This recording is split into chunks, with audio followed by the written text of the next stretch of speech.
Hello everyone and welcome to this channel. Today we'll be looking at another method of computing the cost of equity.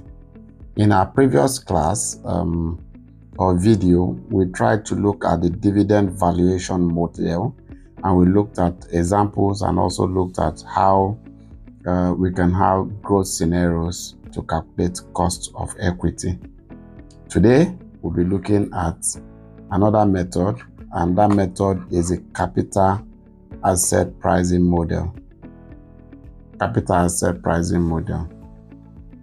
Remember that this is still under our cost of capital, and under the cost of capital we are trying to estimate how to calculate cost of equity first.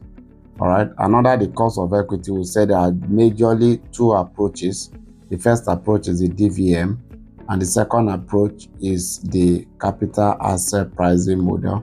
Please, in case you have not seen the video on DVM, please check out on our channel. You see computation of cost of equity using DVM, and also when growth is given, when growth is not given scenarios, and how to attack this kind of situation in the exam.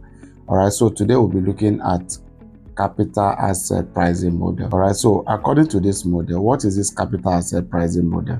This model actually considers systematic risk. The capital asset pricing model considers systematic risk. Considers systematic risk. All right, when is estimating the cost of capital. All right, and according to this model, KE equals to RF plus beta into RM minus RF. All right, KE, we already said from our earlier video that KE equals to cost of equity. RF, all right, RF simply means the risk-free rate. Risk-free rate of return. And then you have our B is the systematic, or what you call the beta factor, and that beta factor is a measure of systematic risk.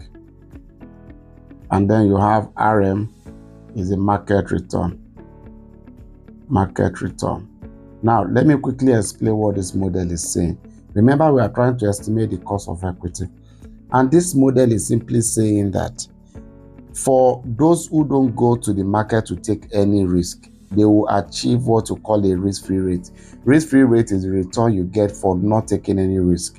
E.g., when you are invest in government bonds, sovereign bonds, and all of that, and you are not expected, you don't have the probability of losing your money, all right, is actually zero.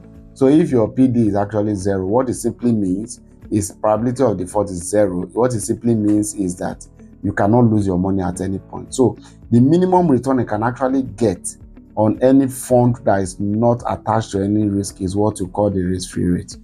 Now, if I'm now investing in a company that has a risk, I'm saying that as an investor, my return should be risk-free rate. Risk-free rate is the return you get for not actually taking any risk, right? So in addition to this risk-free rate, because I'm going to be taking extra risk, I should get what you call the market premium. Market premium is the difference between the return from market and the risk-free rate. This is risk premium. So I'm saying that in addition, I'm supposed to be getting this risk-free rate, which is the minimum return, plus the risk premium, right, weighted against the risk of that market. And that's basically what this model is all about. All right, so basically this model is RF plus beta into RM minus the RF. All right, so the issue here is actually how to calculate this beta in the exam. All right, but before we go into calculation of beta, please stick to the end of this video. I'm going to be showing you a very simple approach to use CAPM to calculate your expected return for, or CAPM return, right, for cost of equity. All right, so our risk here, you have two. You have unsystematic risk, and then you have the systematic risk. Systematic risk. Now, this is the one that is measured by our beta. The unsystematic risk, this risk is an avoidable risk. Avoidable risk. All right, how can you avoid this? This can be avoided through diversification. Why unsystematic is unavoidable risk, and is also a beta risk. And this systematic risk is divided into two. You have the financial risk, and then you have the business risk. All right, what is financial risk? Simple, no thinking. Financial risk is simply the risk associated with borrowing. And business risk, of course, is the risk associated with the nature of the business,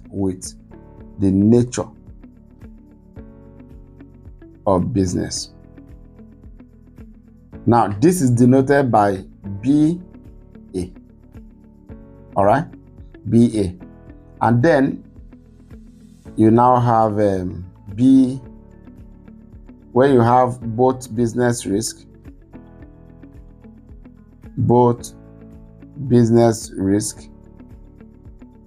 plus financial risk is denoted by the BE. All right, so basically this is what this model is all about. If, for instance, the basic model, if I have if you have RF equals to 4%, in the exam they may tell you RF is risk-free rate directly, or they give you government bond rate, or treasury bill rate.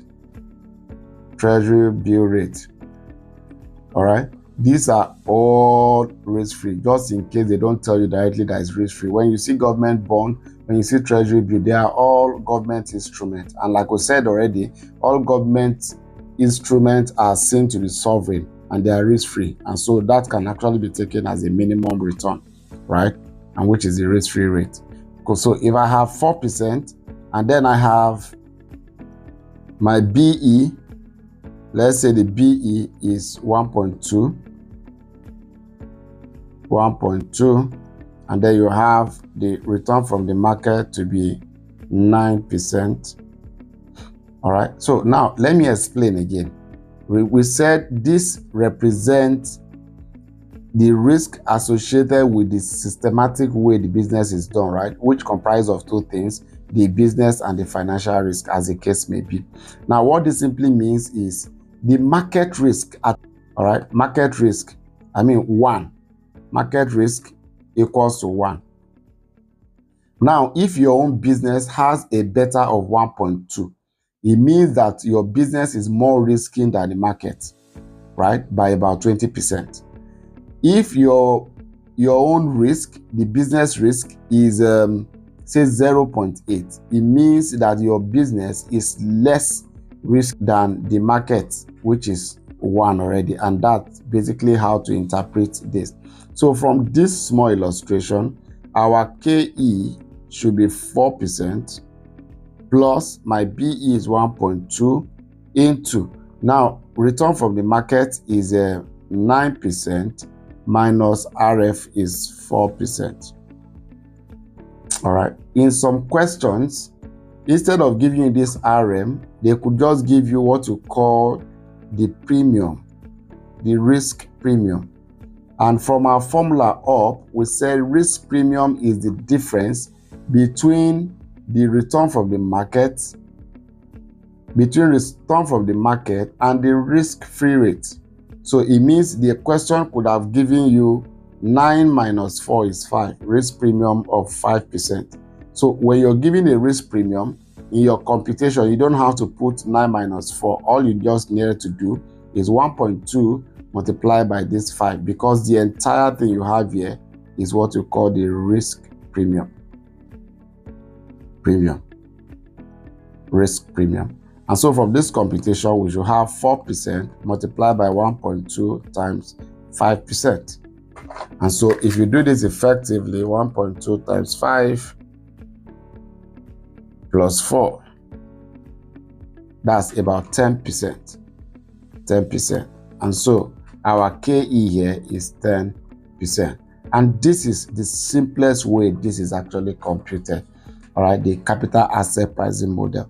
All right, so we'll be going, please watch out for part 2 of this video. We'll be going into a live question, illustration, and then we'll see how we can take it further from there. Thank you for watching. See you again in the next video. Please, if this is your first time, subscribe to our channel to assist our channel to grow.